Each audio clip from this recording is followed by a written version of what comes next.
There was a fellow by the name of Jim Donovan, who Mm-hmm. was the voice of the Cleveland Browns when they returned in 1999 and held that position until his death. Jim Donovan has passed away due to, and I'm going to hate saying this aloud because it came after me, Mm-hmm. a fight with leukemia. He had beaten it, he had come back, but it relapsed. And unfortunately, it claimed Jim Donovan. He was 68 when he passed away. And later on, I'm going to play one of my favorite calls of Jim Donovan. Mm-hmm.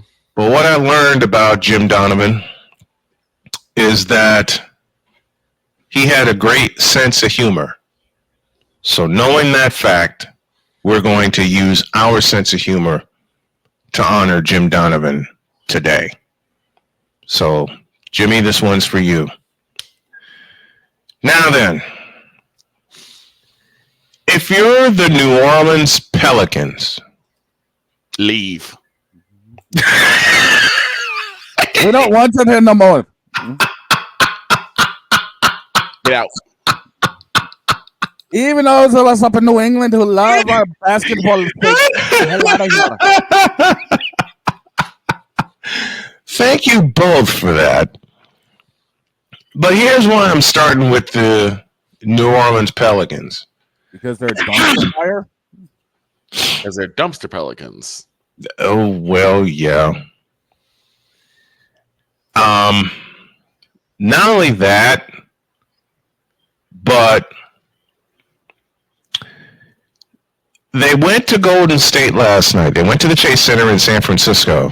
Okay. And they saw what a real basketball team looks like, I guess. Even minus Steph Curry, who was out with a wrist injury, and Andrew Wiggins, who's also out with an injury. Mm-hmm. Steve Kerr said he plans to play a 12-man rotation, something he's never done in his time as coach of the Warriors.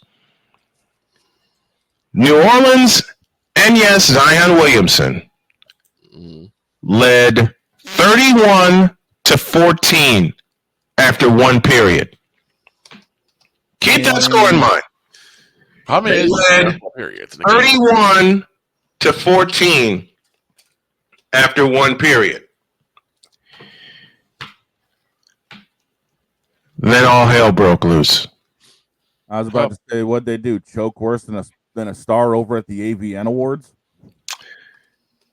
Let's see. The line score for Golden State, as mentioned, 14 in the first period, right?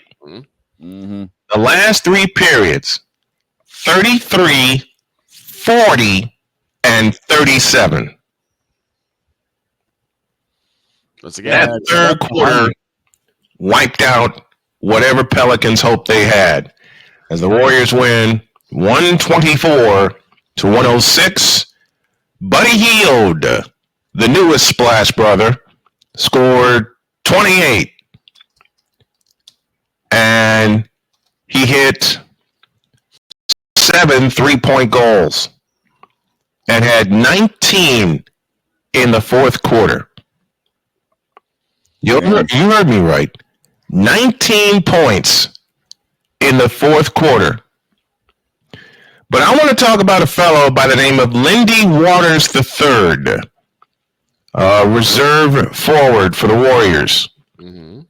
He had 21 points last night, 8 rebounds off the bench.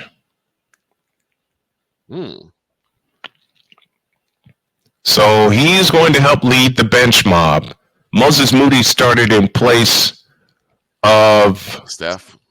No, in place of Andrew Wiggins. Oh. And Brandon Pajemski started in place of Steph. Oh. Moody finished with 17 points. Pajemski finished with 19. As mentioned, Hield finished with 28. Mm-hmm. You had a team minus 2 of their best players down 17 at the end of the first 12 minutes. And you lose by 18. Just contract the franchise. Are we surprised, though? Yes and no. Orleans Yes, yes and no. And I'll tell you why I say yes and no. Okay. Yes, we're surprised because usually, note the capital letters and the underline, usually a team that holds a 17-point lead after one period walks away a winner. Yeah, but that's a competent NBA team. We're Like the talking world about, champion Boston Celtics. yes, we're talking about the New Orleans Pelicans here, Yeah, we're talking about dumpster Pelicans. who have not been serviceable. I don't even think since their inception. They were the New Orleans Hornets for a while. Mhm. They were trash then. Then They Charlotte were- got the they were Hornets bad. back. They They were became the Pelicans, and they're still trash. they got their own identity, like Victor said, and they're still trash. They are still trash.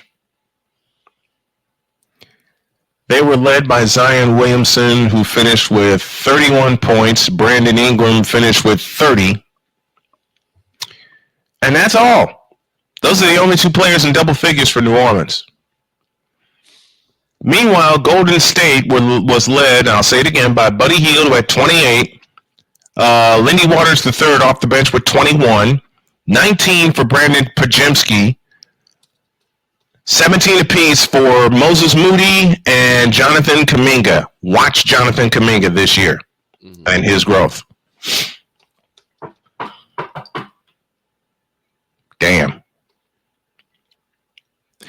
I think I'm going to start another graphic. Uh-oh. What now?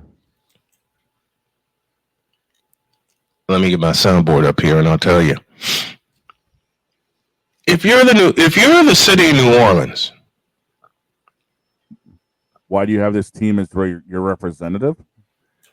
well, not only that, but you got to be thinking, ain't this a Oh, we're gonna start that department. up 17 after one? But as Victor said, the New Orleans Pelicans are not a competent team. Nor have they ever been. Playoff appearances or not.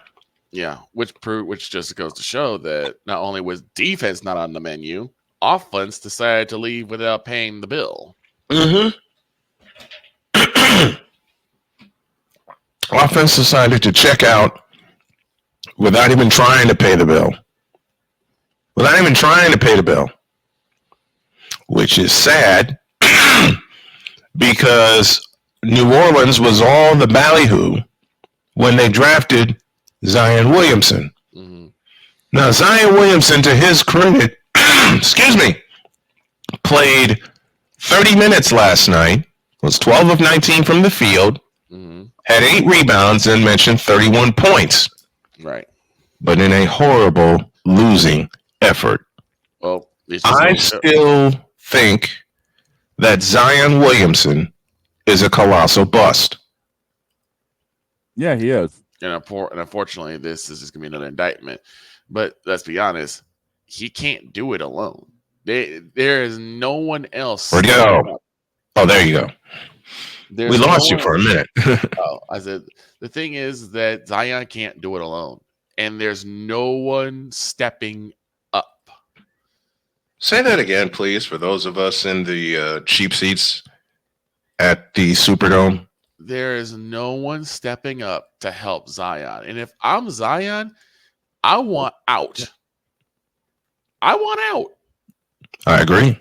Because Zion will never succeed until he goes somewhere else. He'll never succeed until not only does he have a place, like I said, has a mentor program that helps him get himself together, but there's no one else wanting to step up either. I'm going to say this. New Orleans is a fat and sassy team. Yep. Now, when I say fat and sassy, it's like they are lazy, they are shiftless, they don't have any sense of drive, they have no sense of urgency. And you saw it, I saw it in the last 3 quarters last night. Right. Up 31-14. So their line scored 20, 28, and 27. That second quarter doomed them because they let Golden State back in the game. They cut a 17-point lead, the Warriors did, down to 4 at halftime.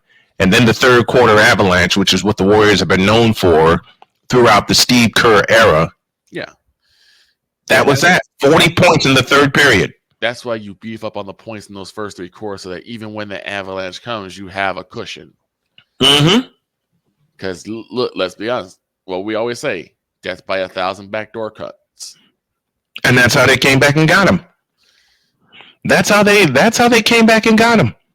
Death by 1,000, or in this case, 1,000,000 backdoor cuts. And Buddy Hield signing with Golden State did two things for me. One, it made me smile because when we lost Klay Thompson to Dallas, and God bless you, Klay Thompson, his number will be retired with Golden State. I guarantee that. Oh, he will. It will. And he's a first ballot Hall of Famer to all of you haters.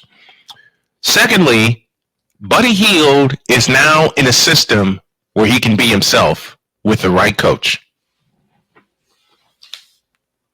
How many times have y'all heard me say he just needed the right coach? Yep. How many times have you all heard me say on this program through Buddy Hield's career, he just needed the right system and the right coach? He had it for a bit in Sacramento. Right. And then that went bust. Now, it's going to be free-flowing in San Francisco. It's me raining three-pointers again. I can't wait till Christmas Day when the Mavericks face off against the Warriors. And by the way, folks, the Warriors are 3-1 coming out of the gate. No one expected that. They're doing a lot better. It's going to go down to what? It's going to be a grind and a half. I know that much, but yeah. I'll take 3-1 coming out of the gate than what people were predicting. Well, it's going to go down to a nice long road trip to see where Golden State stands because their boogeyman has always been on the road. Yes. Yep. They have a 6-game road trip coming up after tonight. They see New Orleans again tonight. And then the 6-game road trip begins.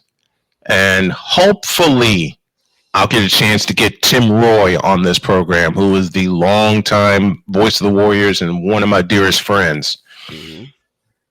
I had someone ask me recently when I mentioned Tim Roy and Bill Schoenig and Wayne Larrabee.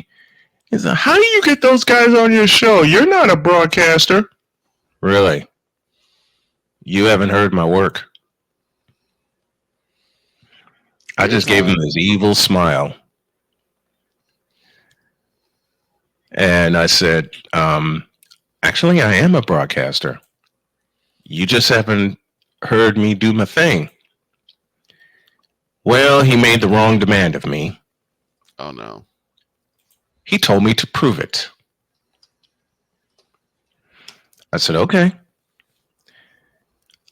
The last full season I was in the booth, as you guys know, was 2021. And I'm talking about from August to June. I just happen to have this clip on my phone of one of my favorite calls. And it's one of Victor's favorite calls because when I did it, he just happened to click the button. Thank you, YSL Hefe. When this happened. Second, Galinsky at first, nobody out. The pitch. Swinging a drive into deep center field. Miller back at the track, looking up. See you later!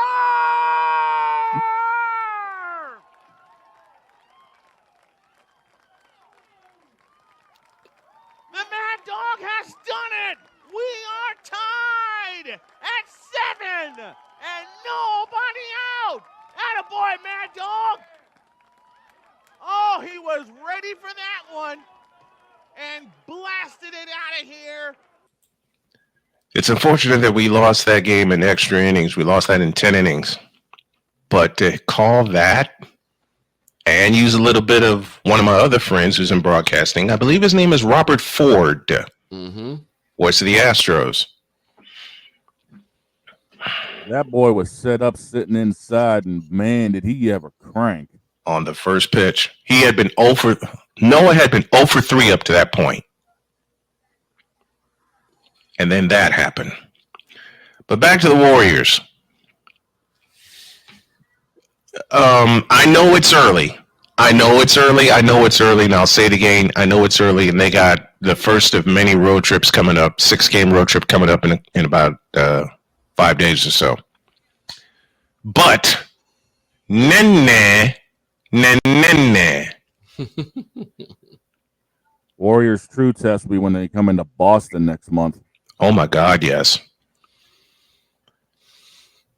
If they can First keep one to 200 wins that game. Yeah, it wouldn't surprise me. First one to 200 wins that game. And that the damn thing is that will actually be apt because look at what Boston's been doing with their offense. Mm-hmm. Hey, dog. Yo, If both of these teams make it to June, we got to put a friendly bet on the table. Uh-oh. I'm game. No, I'm serious. I'm dead serious because I'm sick and tired of people talking ish about the Boston Celtics, even though they're the defending world champions. Mm-hmm. And I'm sick and tired of people talking ish about the Golden State Warriors, saying they lost the. I actually heard this. I'm not kidding when I tell y'all this. Someone actually said to me, a few people actually said to me that the Warriors lost their biggest piece in free agency. No. I looked at this fish-eyed, idiotic fool, and I said, obviously you haven't seen Stephen Curry play. You know what his next sentence to me was? What's that? Now, I want y'all to hang on tight for this one. All right? I want y'all to hang on tight for this. Oh, boy. His next sentence to me was, quote, Stephen Curry has been washed since 2016. Close quote. Time.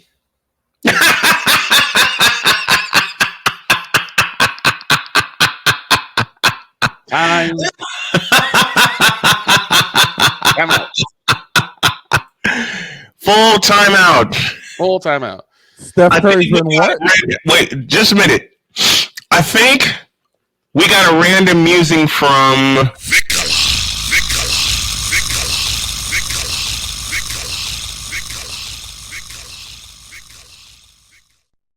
Now, go for it. I gotta back up. Back up. Yes, sir. He said that Steph has been washed since 2016. Yep. Was this guy wearing a purple and gold jersey Yep. with the last name James on the back? Yep. That's all I need to know. A person who does not know anything about the game of basketball, as he's already shown. Mm-hmm. And of all things, you pick the 1 year where it was almost proven that there was some tomfoolery in the back alleys of the NBA. Some strings were being pulled. Yeah, and he specifically said 2016. Yeah. Never mind that they beat the hell out of LeBron in 2017 in 5 games. Never mind that while I was in the booth at Silver Cross Field in Joliet, Illinois, the Warriors were busy kicking LeBron's ass. And I was given all kinds of updates during an IHSA semifinal game. Never mind that. Remember in 2018, they got swept. Mm-hmm. 2018, the Warriors swept the Lakers. This absolute clown chose the year that Adam Silver basically hand-gifted LeBron. Yep. Oh, that boy needs to come to confessional and come see the father. No, he doesn't. Because if he does, No, he's got Oh, the class father that was day. looking right. He's got Mhm. class that day. He still must be attending Antonio Clown University. No, Antonio Clown is mad at me. Actually, you know what? I'll tell you exactly what he's attending. Go ahead. So I realized that I think even though it's not advertised, Right. there has to be a place for stupid people. We don't know because we're not stupid, so we don't know anything about it. It's like a secret club society. Oh my gosh. So I come to the conclusion that he graduated from SU, stupid university. Yeah, and all the stupid ass letters that go along with graduating high honors of being stupid. I can't do no more, man. Vámonos, dominos, vámonos. Stupid university, where everyone graduates. Magna cum stupid. I tell you right now, he does not want to come to see Father O'Shaughnessy in the house in New England. We'll set him straight. We got a name. Cole, we have a name. Yes, we do. Father have a Sean name. O'Shaughnessy. Sean O'Shaughnessy. Which is perfect. Everybody on this program has an alter ego now. Yep. But what gets to me, right, is the fact that when he says that, it's like, did you not see the other years that Steph has been balling? No, he just chose he handpicked 2016. Yeah. And all I had to say to him were two things. Dwayne. Shut up, bitch. Oh my God. And Mr. Fox. Bitch, please. No, actually one more. At Dolomite. Finish this off. Bitch, are you for real? I mean, I just don't understand that logic. And like I said, you handpicked the 1 year That where there was Adam Silver absolutely gift some wrapped the championship for with the Cleveland absolute Cadavers. tomfoolery going on. Whether it was the Draymond Green situation, Steph being ejected because of the mouthpiece, which I don't think I've ever seen that done before. I've never seen it either. A player in frustration in a blowout game and they throw him out. Mm-hmm. I wonder why that is. And Because just so that happened, call was and just so happened Mhm. that it is the only time where a team went from a 3-1 deficit, I believe, to come all the way back and win the championship in a game 7. I still contend, and I will continue to contend, that should have been a 5-game whitewash. It was. That should have been a 5-game conquest because Adam Silver screwed it up. Adam Silver screwed it up. But the Why? fact- Because if you were going to suspend Draymond Green, who had his share of tomfoolery, to borrow Victor's word, Yeah. you should have done that the series prior. Yep. In the Western Conference Finals, Yes. not the World Championship Series. Exactly. If you were following things, Adam Silver, who was a puppet, by the way, and I will continue to say that, if you were following the rules by the letter of the law, Actual protocol. if If you'd have want- suspended Draymond Green for a game in the Western Conference Finals, you wouldn't have suspended him for Game 5 of the World Championship Series because LeBron started that situation and then opened his mouth and put Adam Silver's member in his mouth and dry snitched. Okay? Yeah. So at some point, there had to been someone calling it out. But the thing is that unfortunately, that year, 2016, gave rise to bronzexuals being able to stick the chest out and say, we told y'all. He the king. Because you ain't never seen Michael Jordan, win it back from a 3-1 deficit to win a game 7. You ain't never seen Jordan do that. I'm like, yeah, because Jordan never allowed it to happen. Michael never needed a game 7. Exactly. Didn't need a game 7. Michael never needed a game 7 in the World Championship Series. We're up against the break. That's a random musings of